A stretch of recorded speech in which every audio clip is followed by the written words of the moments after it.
Hi, I'm Jodelle. Welcome to my channel. If you've ever had the gift of receiving feedback, then you know it can make you feel really defensive. It can be really hard to hear. So let me help you navigate receiving feedback in a way that you're going to be able to hear it and use it to your advantage, because at the end of the day, receiving feedback is truly a gift, but it's all in how you look at it. Let's jump into it. Receiving feedback. Oh, the dreaded feedback.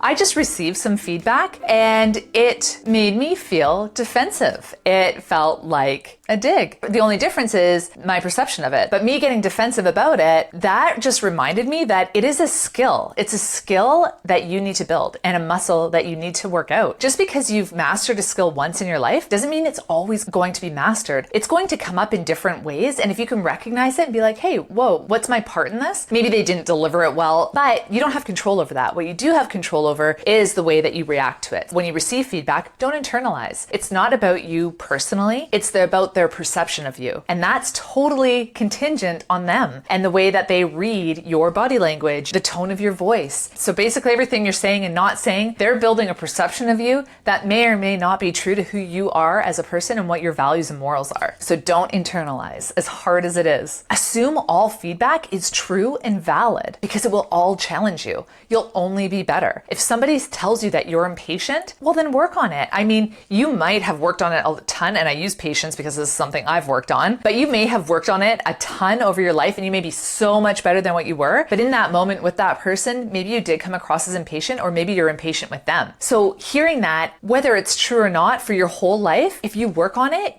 you're still going to be better. If you take it all like there's some truth to it and you can find the truth in it, that's what's going to keep pushing you to be stronger, better, and more capable. So you do want to pick through what works for you and leave the rest. You get a piece of feedback, you're going to have a knee-jerk reaction to it, especially if it's unsolicited, and you're going to want to discredit the whole piece of feedback. Instead, I would just take out a few of those nuggets that, yeah, actually that could fit for me. Okay, let me mull that over. Let me hold on to that. Let me really pick it apart and look at it and figure out what little piece works for me, what doesn't, and then I'm going to take the rest of that and set it aside.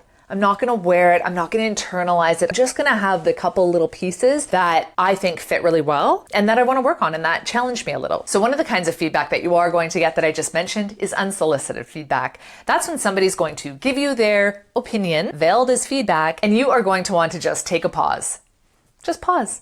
Just take a minute. Let them say it, sit with it for a minute, get your initial knee-jerk reaction, because it's just going to come across as defensive. Just let that first feeling wash over you, sit through it for a minute, then really think about it and come at it from, hopefully a little bit more of a calm, cool, collected space. And remember that that's just their words out of their mouth. The reason this can be really hard is because in most cases, you're unprepared for it. You're unprepared for a piece of harsh, real feedback that might hit a little close to home. And sometimes the stronger the reaction against it usually means that it holds a little more truth to it than you'd like to admit. The reason that knee-jerk reaction happens is because we want to create distance. That's a way for us to create distance from that piece of feedback in a really quick way by just saying, whoa, no, that's not me. You're creating distance between, almost like it's a physical something that they just shot out at you. Right away you want to say something because you want it to bounce off you and not get any closer than it is, so you can really have a look at it from a distance. So building up that kind of shield where things only hit you up right here and you do take that moment to pause, have a little look at it, right? If you can really visualize it that way, it almost becomes laughable, because then it's a real concrete something in the air that's coming towards you, and you don't have to take it on. You don't have to catch it. You can kind of dodge it. You can let it go over you. And sometimes visualizing words like that takes a lot of the power out of them, because now it's a physical piece that you can just kind of put aside. You can just kind of dodge. You don't have to have it caught in your brain. Now it's already inside of you.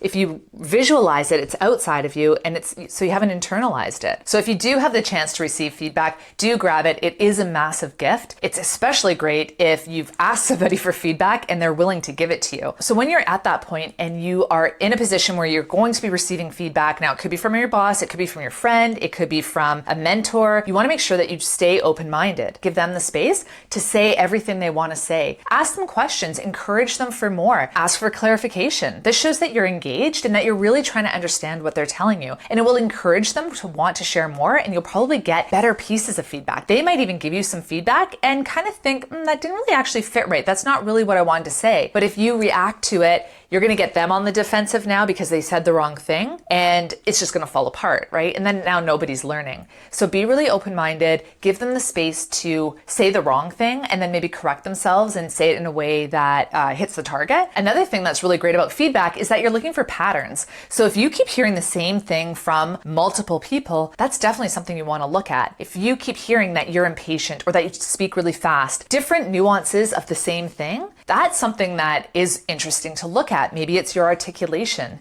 Maybe you are impatient. Maybe you do think you're the smartest person in the room. There could be many reasons behind that impatience.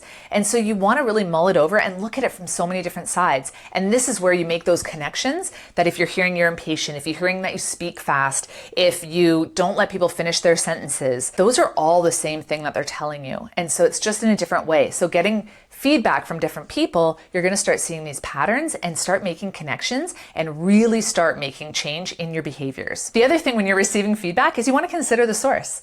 Do you value the person that's giving you advice? If I'm getting advice from somebody about how to run my business and they have never run a business, I would take it with a grain of salt. Maybe they've run a great household. Maybe they've run a great Dungeons and Dragons game. It's not to say that they don't have any insight, but I don't know that I would hold the same value as someone that is in my similar position with that maybe has some more years of experience. What you're looking for in your source is constructive feedback from someone that you trust.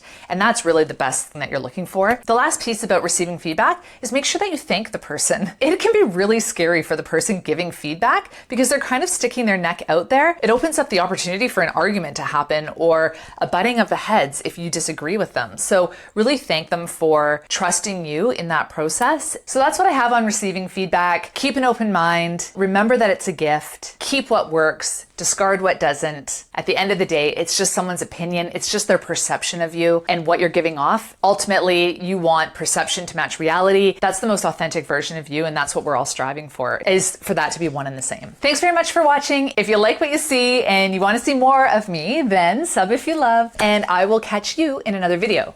Bye!